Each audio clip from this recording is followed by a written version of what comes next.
Welcome back to Trash Panda Off-Road. This week we're going to do the fuel pump on the small Samurai.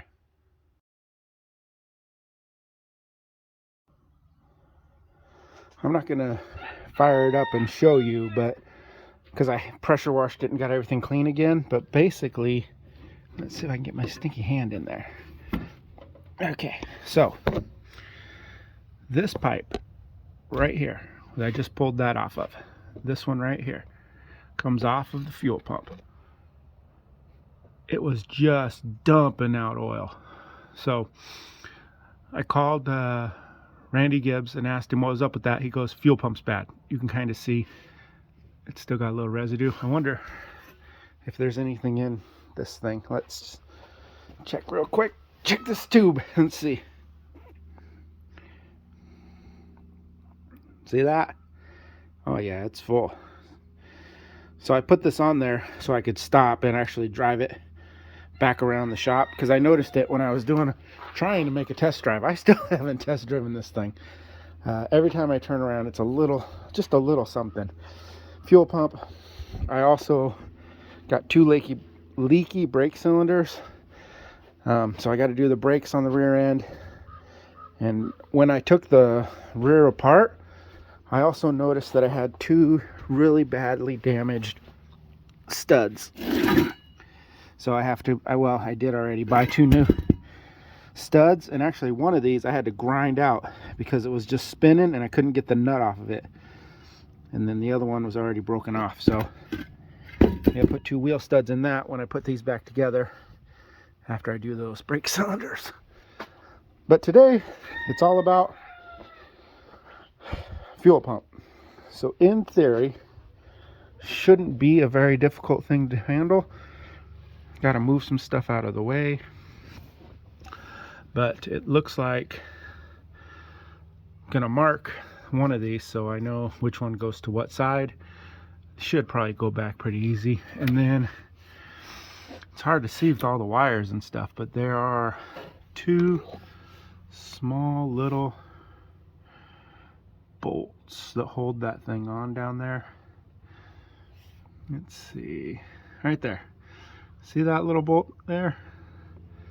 There's one there and one on the other side of that thing. And that is what holds that thing on there. So I'm going to try to do this without dumping fuel everywhere and see how it goes. So it turns out I really didn't need to mark those. I didn't look closely enough at how different they are. But when I got the new one, I can really tell that the holes are different sizes. So on mine, the bolt on the left is a 13. The bolt on the right is a 12 millimeter. These little buggers here are 1/4 inches, so we'll pull those off. I already went ahead and removed this pipe that was right here, went onto there. So let's go ahead, we'll go ahead and take these off, pull them off, give us a little more room in there, and then we will try to unbolt this pump.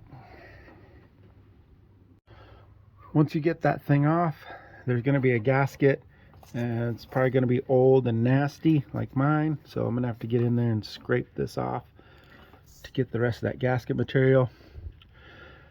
Also, it will leak fuel and possibly some oil.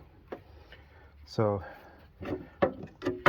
as you're taking stuff off, fuel will come out of this little port here, and then once you get it unhooked, you'll get oil out of the back.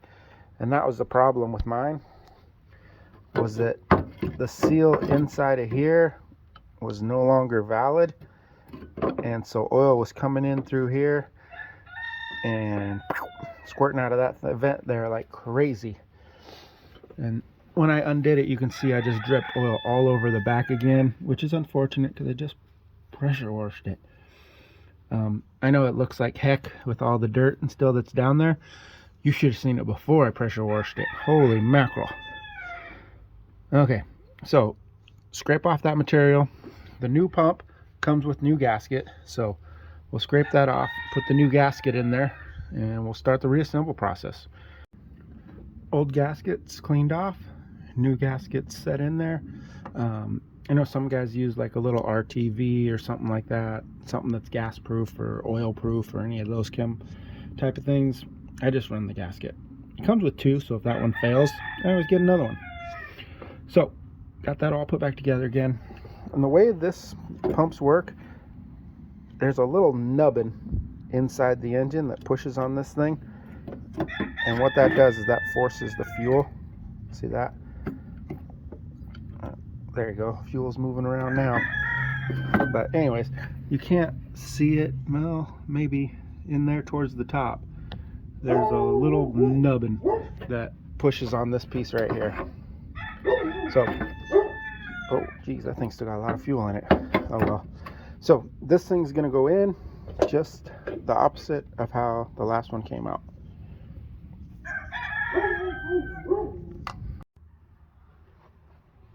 I went ahead and put my finger in there and slid out that little drive pin. I'm sure there's a scientific name for that thing, but basically this little pin is what pushes on the fuel pump.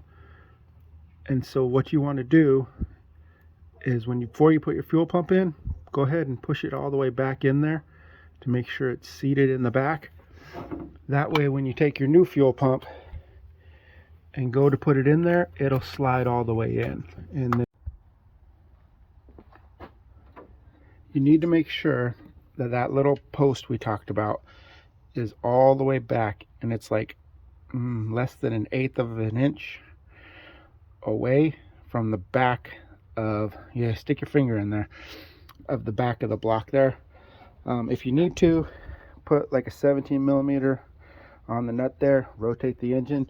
That thing's got to be all the way in the back, otherwise when the fire's up, it's just going to blow right by this and break the heck out of this part here. It'll damage it really bad and make it unusable.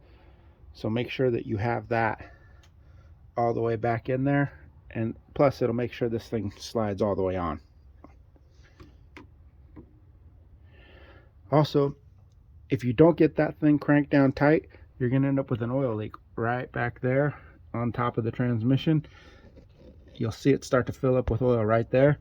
That's the issue we had way back in one of my videos, like working on my nephew's Samurai or something like that. That's the oil leak we were chasing in that video. You got to make sure you get that thing nice and tight on there, otherwise oil will spill out and run across your transmission. Then after you get this thing back installed, it's just a matter of putting your hoses back where they go. Those three there, that vent stays open. I don't think I mentioned it, but I did pull the distributor cap off just to give me a little more room to move around in there. So we'll put that back on. Also, when I was doing those bolts in order to get them back, or getting those nuts back onto those bolts, what I found worked best was actually going to the driver's side and reaching over and around back into there. That just seemed to give me more room to be able to fit everything together. I'm gonna have to buy a new distributor cap because this seal is bad here. So, okay.